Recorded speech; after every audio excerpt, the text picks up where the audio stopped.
Espírito Santo criou o quê? Criou tanto os céus quanto a terra.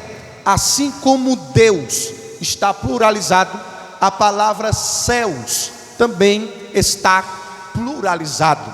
No princípio criou Deus Pai, Deus Filho e Deus Espírito Santo os céus e a terra.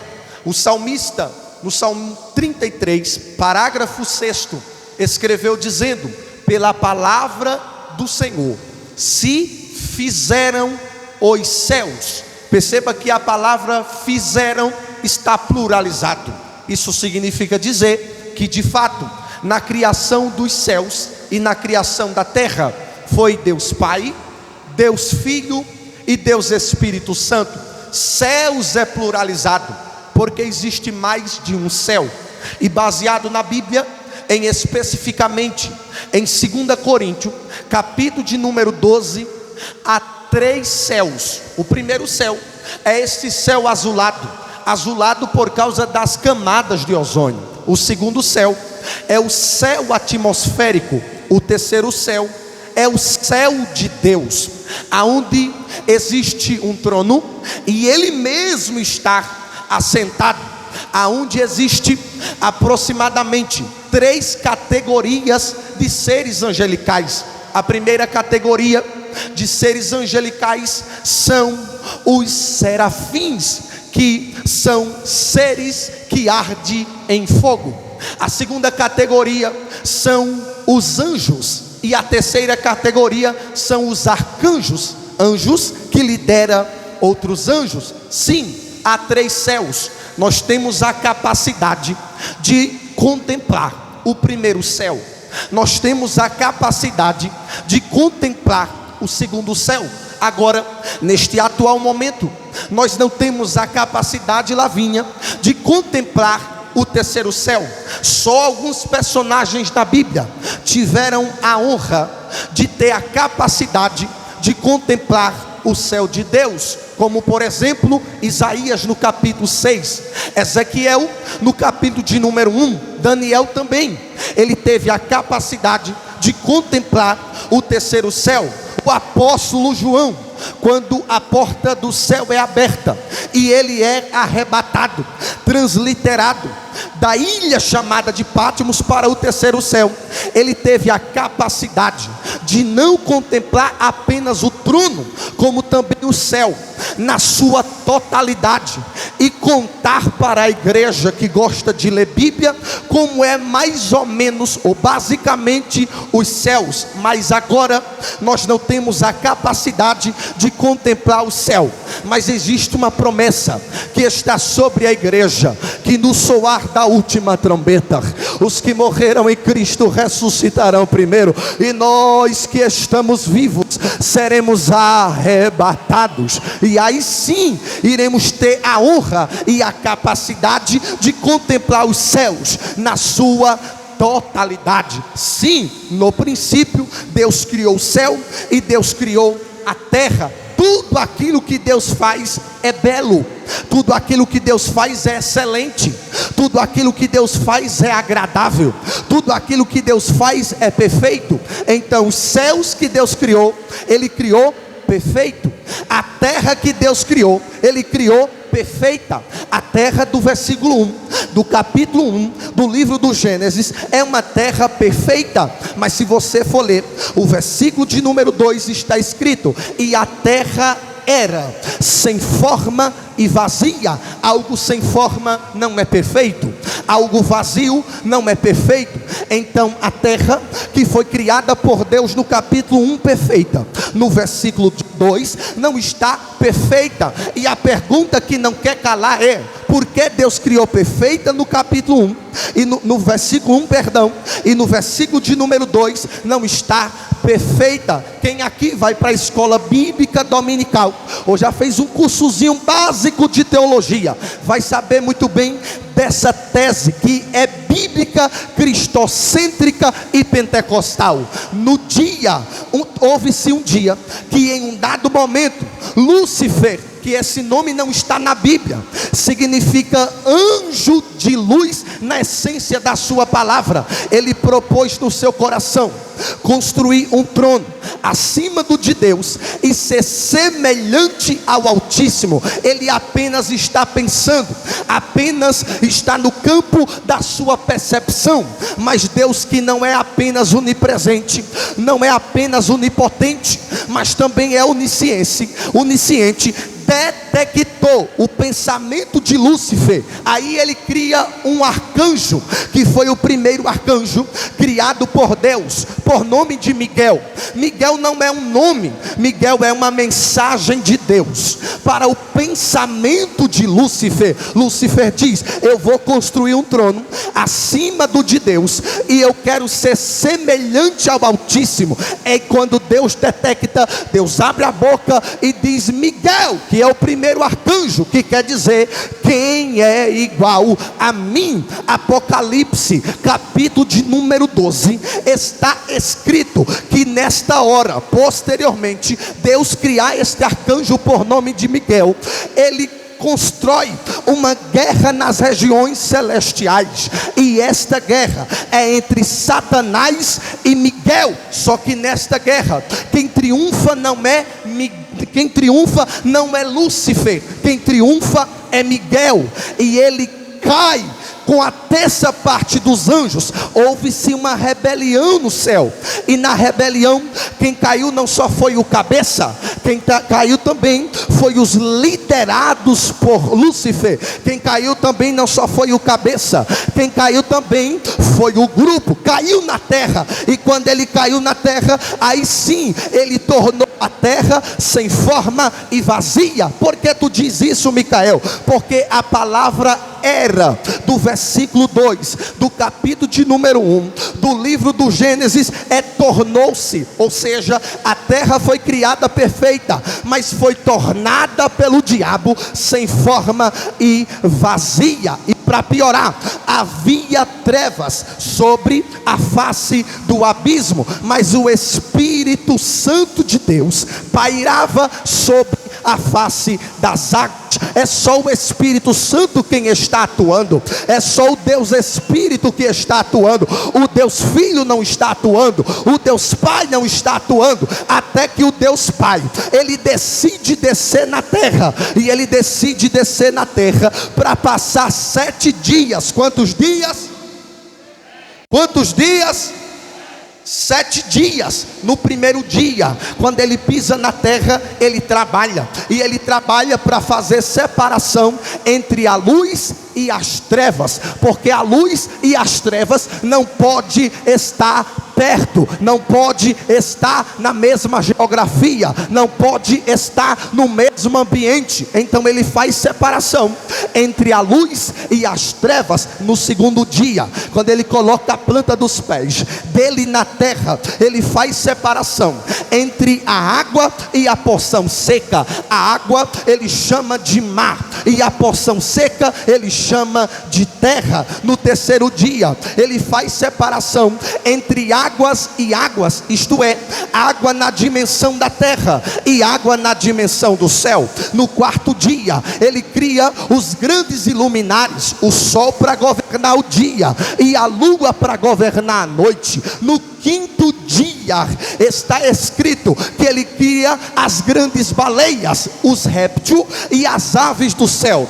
Agora, no sexto dia, Gênesis capítulo 1, versículo 26, Deus Pai, Deus Filho e Deus Espírito Santo decide criar o homem, e a ideia é: façamos o homem conforme a nossa imagem, conforme a nossa semelhança, na mesma essência, na mesma verdade. Em Gênesis capítulo de número 2, versículo de número 7, está escrito que Deus cria o primeiro homem do pó da terra. Perceba que quando Satanás cai do céu e ele vem até a terra, ele usa a terra para destruição. Ele tornou a terra sem forma e ele tornou a terra vazia. Só que a mesma ferramenta que o diabo usa para destruir, em Gênesis capítulo 2, versículo de número 7, Deus usa para construir. É a mesma ferramenta. O diabo está usando para destruir, mas Deus está usando para construir,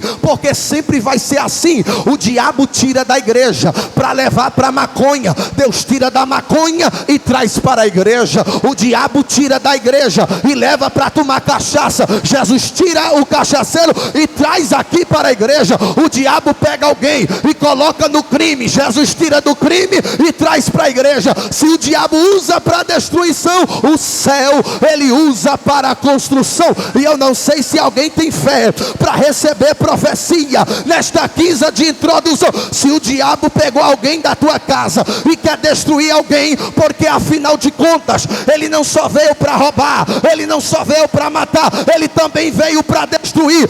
O Senhor está dizendo: eu vou entrar nessa terra, eu vou construir algo agradável nessa terra. Porque se o diabo usa para destruir, eu uso na minha mão, eu faço um vaso na minha mão, eu faço uma ferramenta na minha mão, eu faço um instrumento na minha mão. Eu estou sentindo graça de profetizar para quem saiu de casa e tem fé para receber. Tem alguém da tua família que o céu vai pegar, vai trazer para a casa dele, vai ajeitar na casa dele, vai aprumar na casa dele, vai arrumar na casa dele, vai fazer um vaso na terra, vai batizar no Espírito, vai dar dons espirituais e vai deixar a gente boca aberta, perplexa, sem acreditar, dizendo: é ele, é ela. O céu dizendo: é ele mesmo, é ele que era cavalo de Satanás, agora é vaso, instrumento, ferramenta na minha mão. Quem crê nessa profecia?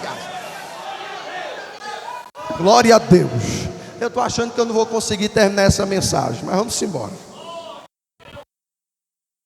Depois que Deus cria o homem do pó da terra, matéria, ele sopra o seu fôlego de vida.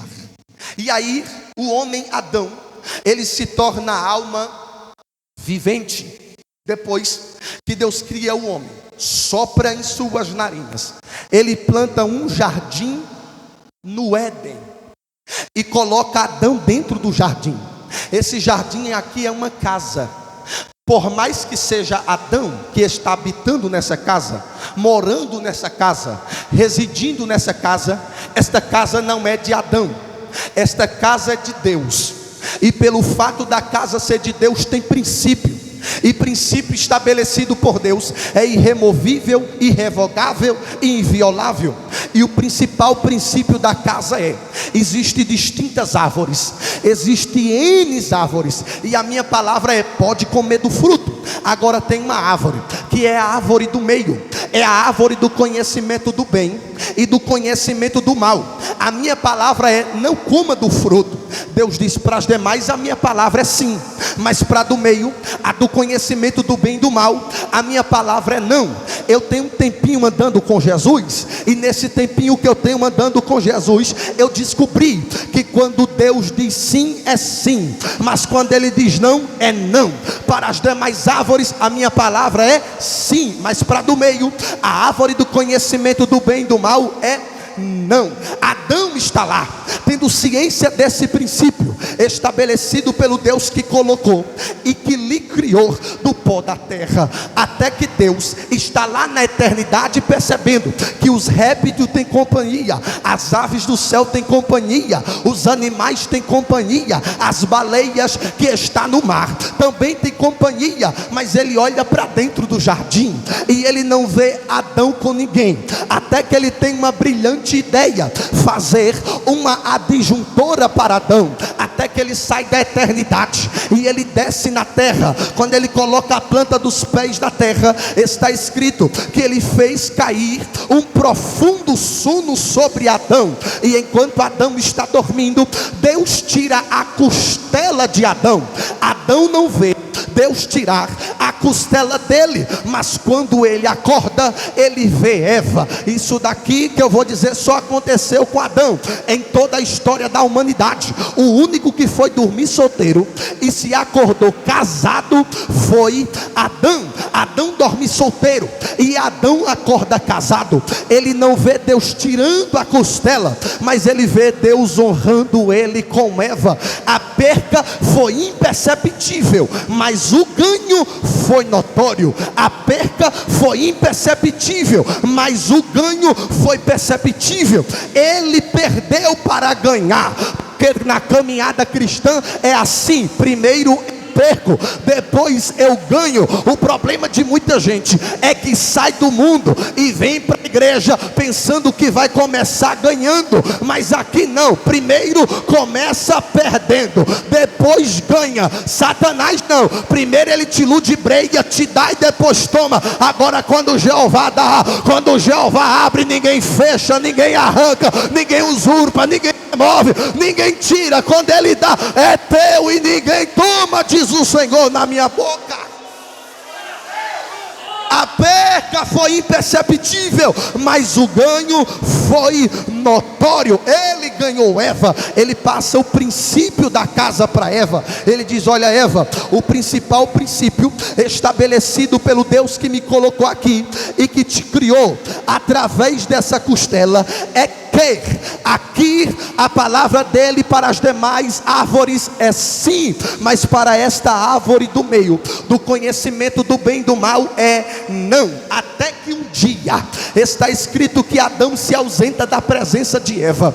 Satanás se revela através da serpente, porque o diabo precisa de algo material para se revelar. Então ele vê uma vulnerabilidade na serpente, ele entra dentro da serpente e ludibreia a mente de Eva, faz Eva comer do fruto, e por conseguinte quem come também é Adão. Aí o pecado entrou na humanidade. Não é à toa que o apóstolo Paulo, escrevendo em Romanos capítulo 5, versículo de número 12, ele disse que por um homem veio o pecado, e esse homem aqui é Adão. Por causa de Adão o pecado entrou na terra, e para todo pecado existe as suas consequências. E eu estava meditando na Bíblia, lendo a Bíblia, estudando a Bíblia, perguntando a Deus o que Deus queria falar aqui nessa reunião, e meditando, Deus colocou no meu coração o capítulo de número 1 do Evangelho de Jesus Cristo, escrito pelo Dr. Lucas. Mas para chegar lá, a gente tem uma caminhada para chegar. Sim, existe 5 consequências pós-pecado de Adão e pós-pecado de Eva, que não se limitou apenas para ele, se estendeu para toda a humanidade. A primeira consequência foi separação entre o homem e Deus, Deus e o homem. Em Gênesis capítulo de número 3, versículo de número 8, Deus desce na viração do dia, no entardecer da tarde, no anoitecer da noite, e ele desce no ponto de encontro, como costumeiramente ele fazia. Só que quando ele chega lá, Adão não está lá. Adão está se escondendo por trás de uma árvore. Perceba que não é Deus que se separa de Adão, é Adão que se separa de Deus, porque a primeira consequência que o pecado traz é separar o homem de Deus. Quem peca deixa logo de orar, de jejuar, de ler a Bíblia, que são ferramentas que nos aproximam de Deus. O profeta Isaías, no capítulo de número 59, versículo de número 2, ele disse que a barreira foi construída, e o construtor aqui foi Adão que construiu a barreira entre Deus e o homem e Deus. Não bastando haver essa separação entre o homem e Deus, Deus e o homem, o apóstolo Paulo, escrevendo em Romanos capítulo de número 1, versículo de número 8, ele disse que pós-pecado de Adão e Eva, quando Deus olha para a terra e para a humanidade, o que ele sente pela humanidade é ira. Deus tem ira da humanidade por causa do pecado de Adão e por causa do pecado de Eva. Em Romanos capítulo 5, versículo de número 10, Paulo disse que por causa do pecado de Adão e por causa do pecado de Eva, nós se tornamos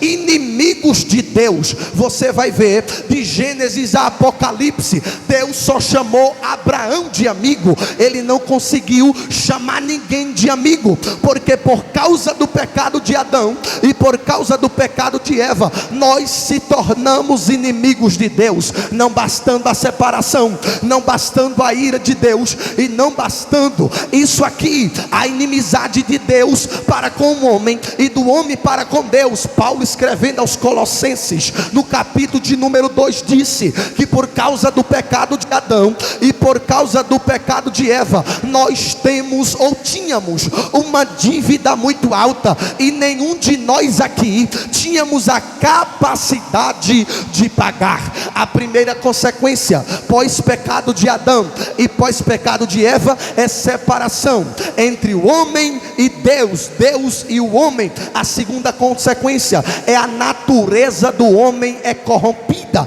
Nós somos seres depravados. O profeta Isaías disse no capítulo de número 1, versículo de número 5, que o corpo do homem todo, na sua totalidade, ele foi corrompido. Nós pecamos com o corpo, pecamos com a alma, pecamos com os olhos, pecamos com a boca, pecamos com os ouvidos, pecamos com as consciências.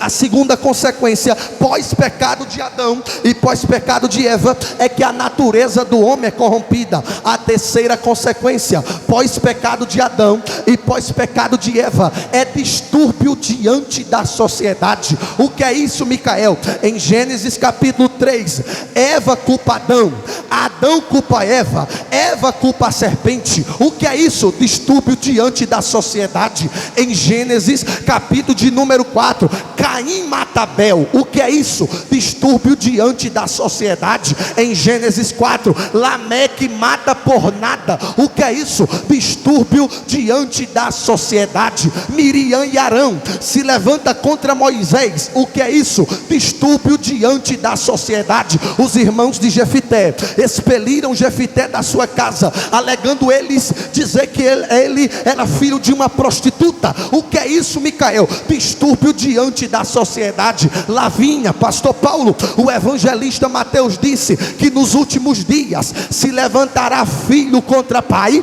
e irmão contra irmão. O que é isso? Distúrbio diante da sociedade. Mas Mateus continua: reino contra reino e nação contra nação. A palavra nação aqui há duas vertentes. A primeira vertente é países contra países. A segunda vertente é igreja, é nação contra nação. O apóstolo Pedro disse em 2 Pedro capítulo 2 versículo 9: vós quem? Igreja, sois o que? Primeiro, geração eleita. Segundo, sacerdócio real. Terceiro, nação santa. Quarto, povo adquirido. A igreja é uma nação santa, e o evangelista Mateus está dizendo: nos últimos dias se levantará nação contra nação. É isso que a gente estamos vendo: denominação contra denominação, pastor contra pastor, obreiro contra obreiro, pregador contra pregador, cantor contra cantor, profeta contra profeta,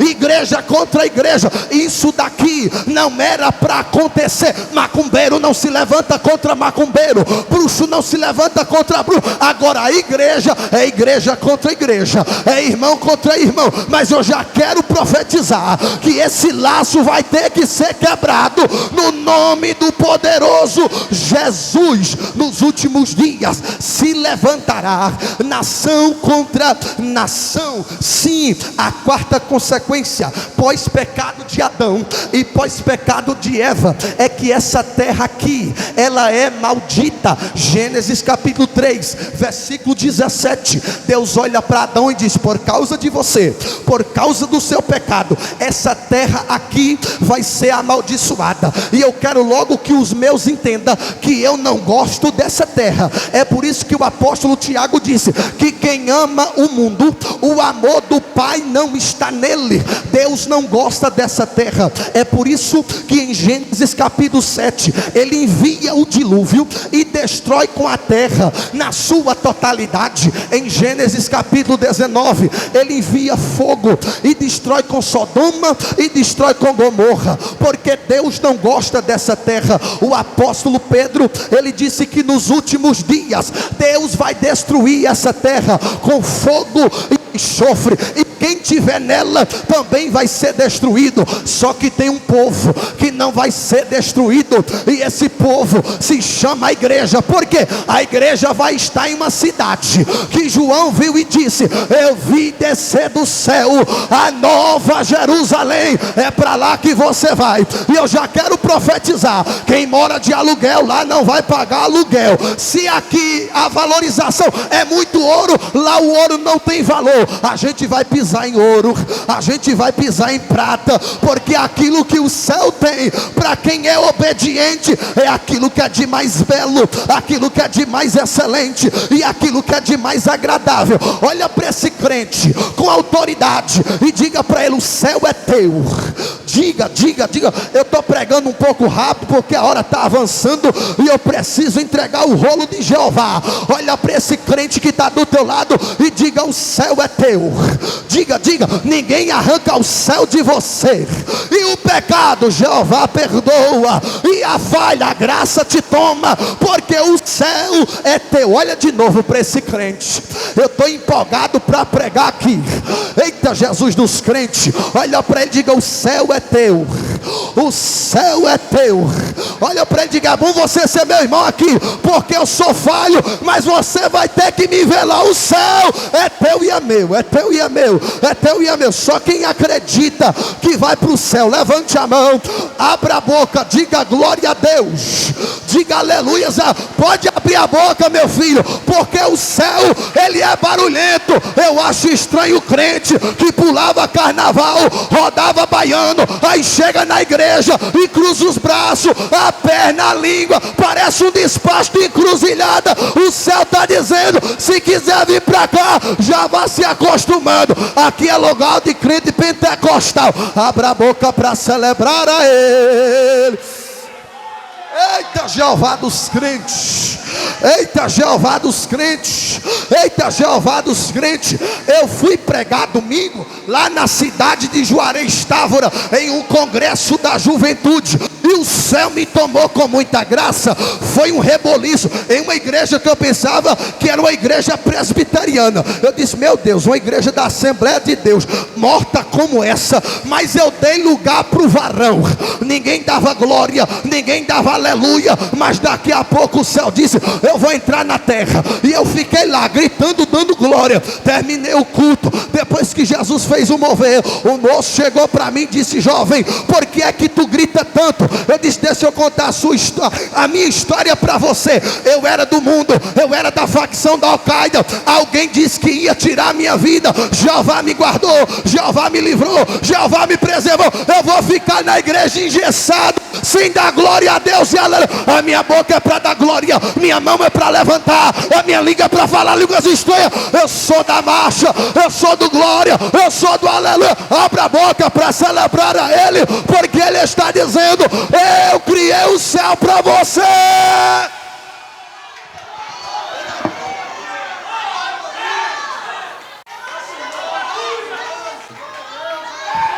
E eu estou gostando daqui, viu? O pastor dá glória a Deus. Oh, coisa ruim é a gente ver criança adorando, adolescente adorando, jovem adorando, e pastor que não sente mais a presença, todo cru, encruado, dizendo: mas isso é maturidade? É nada, é falta de sensibilidade. Mas glória a Deus, eu estou me sentindo bem aqui nesse lugar. E o Senhor está dizendo: se tiver gente que tem coragem de aqui nessa reunião, no 32º aniversário da juventude, tiver coragem de levantar as mãos, tiver coragem de abrir a boca, tiver coragem de dar glória a Deus, eu vou fazer coisa para assustar. Ela é para a cama na súria. Outro dia eu termino essa mensagem. Pega na mão desse vaso que está do teu lado, porque eu vim declarar que o céu é teu. Eu vim declarar que o céu é teu. Eu vim declarar que o céu... E tem gente que precisa entregar a vida para Jesus hoje, com muita pressa. É Minassúria, Prominacandaraia, Urabacalabarachandaraia, Prosiamintria, Camanassúria. Pega na mão desse crente que está do